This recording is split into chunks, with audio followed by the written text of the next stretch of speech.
নমস্কার বন্ধুরা, আমার বৃষ্টিপর্ণা চ্যানেলে আপনাদের স্বাগত। আজ আমি চলে এসেছি একটা পিঠের রেসিপি নিয়ে, দুধ পুলি। দুধ পুলি তো আপনারা সবাই জানেন, এই শীতকালেই দুধ পুলিটা খেতে খুব ভালো লাগে। তো চলুন তাহলে রেসিপিটা দেখে নেওয়া যাক। এখানে গরুর দুধ নিয়েছি প্রায় 500 থেকে 750 মতো। আমার মেয়ের জন্যই দুধ আসে, আলাদা করে দুধ আমি কিনিনি, তো সেই দুধটাই দিয়েই আমি আজকে দুধ পুলি করব। তো এই দুধটাকে ভালো করে গরম করে এটা ফুটিয়ে ঠান্ডা করে আপাতত রেখে দিয়েছি। সকালবেলা ফুটিয়ে রেখেছিলাম, তো এটা আস্তে জাল দিয়ে আমি ফোটাতে দিয়ে দিলাম। আর এখানে আমি প্যাকেট যে চাল গুঁড়ো পাওয়া যায়, সেই প্যাকেট চাল গুঁড়ো 1.5 কাপের মতো নিলাম। এবার এই চাল গুঁড়ো ঠান্ডা জলে মাখতে হয়, গরম জলে মাখলে হবে না। এই চাল গুঁড়োতে অল্প পরিমাণ নুন দিলাম, দিয়ে এটা ঠান্ডা জলে আমি একটা মেখে ডো তৈরি করে রেখে দেবো। বন্ধুরা, রেসিপিটি যদি ভালো লাগে তাহলে আমার চ্যানেলটিকে সাবস্ক্রাইব ও ফলো করে দেবেন, আর পাশের থাকা বেল আইকনটি অবশ্যই অন করে দেবেন। তা না হলে আমি যখনই ভিডিও আপলোড করব আপনাদের কাছে নোটিফিকেশান আসবে না। ভিডিওটি দেখতে দেখতে একটা লাইক ও শেয়ার করে দেবেন। কেমন হলো রেসিপিটা আমাকে অবশ্যই কমেন্ট করে জানাবেন, নাহলে বুঝবো কী করে যে আপনার ভালো লেগেছে। তো এই দেখুন, আমি এটা অল্প অল্প করে মেখে এটা একটা ডো তৈরি করে নেব। এই শীতকাল মানেই পিঠে পুলির সময়। এই শীতকালে যত রকমের পিঠে পুলি আপনি আছে খেতে ভালো লাগে, আর যত ঠান্ডা পড়বে এই পিঠে পুলি খাওয়ার মজাটাই আলাদা। তো যত রকমের পিঠে পারে এই শীতকাল ভোর করে করে খেতে থাকে। তো আমাদেরও এই শীতকালেই পিঠে পুলিটা ভালো লাগে বলে যতক্ষণ সময় পাই তখন করি। এখন তো সবাই সময় হয়ে গেছে, এখন আর কেউ চাল বেটে করে না। যদি কোনো পুজো আচ্চা থাকে তখন চাল বেটে করে, না হলে এই প্যাকেট কেনা চাল গুঁড়িতেই সবাই পিঠে পুলি করে। তো আমিও তার ব্যতিক্রম নই। আমি কি করলাম, এই প্যাকেট চাল গুঁড়োকেই ভালো করে মেখে নিলাম। এটাতে কি হয়, এখন সুবিধা হয়ে গেছে, এটা ঠান্ডা জলে মাখলেই হয়ে যায়, গরম জলে মাখার আর দরকার পড়ে না। এটা ভালোই চটচটে হয়, ভালোই পিঠে তৈরি করা যায়। তো এটার জন্য আমি দুধ পুলি করবার জন্য একটু নারকেল নিয়েছি, সেটাকে একটু গুড় দিয়ে নেড়ে নেব।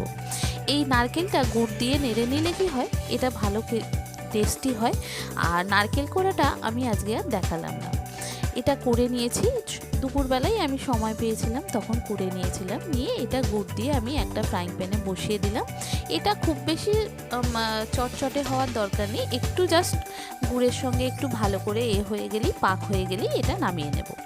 নিয়ে এটা রেখে দেব। দিয়ে যে এবার চাল গুঁড়োটা মেখে রেখেছিলাম সেটা ছোট ছোট করে লেচি করে নিয়ে এই পুরটা এর মধ্যে ভরে দেবো। আর এই পাশে আমি দুধটাকে গরম বসিয়ে দিয়েছি, দুধটা একটু ফুটতে থাক, ততক্ষণে আমার এই পুর ভরাগুলো মানে চালের আটার মধ্যে পুর ভরা হয়ে যাবে।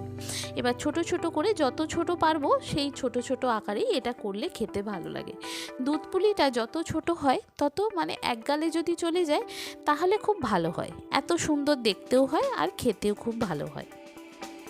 তো আমি চেষ্টা করেছি মায়ের মতনই ছোট ছোট করে করার, কিন্তু মায়ের মতো ছোট ছোট করে অতটা হলো না।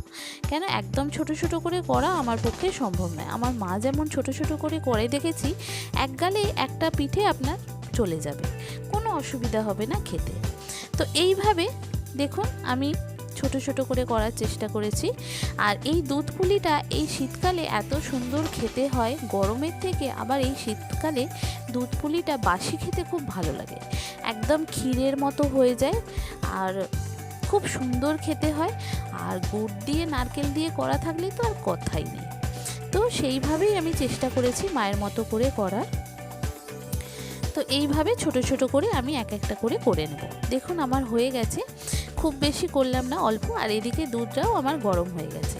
এবার এক এক করে আমি দুধটা জালটা মানে দুধের গ্যাসের আঁচটা হাই ফ্লেম করে দেব।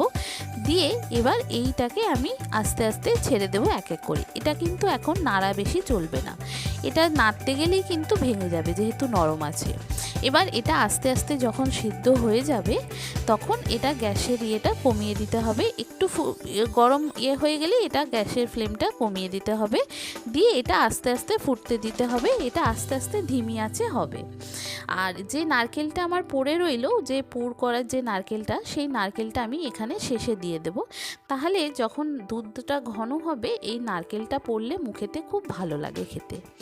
তো দেখুন আমি এটা যতটা পেরেছি দিয়ে দিয়েছি, যতটা ধরবে। বেশি চাপাচাপি করলে এগুলো ভেঙে যেতে পারে, তো সেই জন্য আমি অল্প আঁচেতে এটা ফুটতে দিলাম। আর এটা যাতে পড়ে না যায় সেই জন্য একটু একটু নেড়ে দেব। এবার দেখুন, আর গুড়টা কিন্তু সবার শেষে দিতে হবে, গুড়টা আগে দিলে হবে না। বন্ধুরা, রেসিপিটি আমার কেমন লাগলো অবশ্যই আমাকে কমেন্ট করে জানাবেন। আর যে সমস্ত বন্ধুরা আমার ভিডিওটি দেখছেন অথচ আমার চ্যানেলটি সাবস্ক্রাইব বা ফলো করেননি, তাদেরকে অনুরোধ করব আমার চ্যানেলটি সাবস্ক্রাইব ও ফলো করে দেওয়ার জন্য। তাহলে যখনই আমি ভিডিও আপলোড করব আপনাদের কাছে নোটিফিকেশান চলে আসবে। যদি ফেসবুক থেকে দেখেন ফলো করে দেবেন, আর যদি ইউটিউব থেকে দেখেন সাবস্ক্রাইব করে দেবেন। দেখুন দুধ পুলিটা আমার হয়ে গেছে। এটা আরেকটু গ্রেভিটা ঘন হলে এটা ভালো লাগবে। এটা গরম গরমের থেকে এটা ঠান্ডা বা বাসি খেতে এটা খুব সুন্দর খেতে লাগে। আর গুড়টা আমি দেব একদম শেষে, মানে দেখুন এটা আমার হয়ে গেছে। আর গুড় মিষ্টিটা আমি একদম শেষে দেব। দিলে কি হবে, এর টেস্টটা খুব ভালো হবে। আর অনেক সময় কি হয়, গুড় দিলে এটা দুধটা কেটে যেতে পারে, ওই জন্য গ্যাসের ফ্লেমটা একদম বন্ধ করে গুড়টা দিলে তাতে কি হয়, গুড়টা আর দুধটা কেটে যাবে না। আর মিষ্টিটাও খুব ভালো হয়, মানে খুব একটা বেশি মিষ্টি খেতে চাইলে আপনি অল্প চিনি একটু দেবেন, গুড় একটু দেবেন। দেখুন আমার দুধ পুলি রেডি। কেমন হলো আমাকে অবশ্যই কমেন্ট করে জানাবেন। ভালো লাগলে একটা লাইক ও শেয়ার করে দেবেন। দেখেছেন দুধ পুলি রেডি, কি সুন্দর দেখতে হয়েছে, আর খেতেও কিন্তু দুর্দান্ত হয়েছে। এটা গরম গরম, যদি এটা ঠান্ডা হয়ে বাসি খাওয়া যায় তাহলে তো আর কথাই নেই। কেমন হলো রেসিপিটা আমাকে অবশ্যই জানাবেন। ভালো লাগলে একটা লাইক ও শেয়ার করে দেবেন। নমস্কার বন্ধুরা।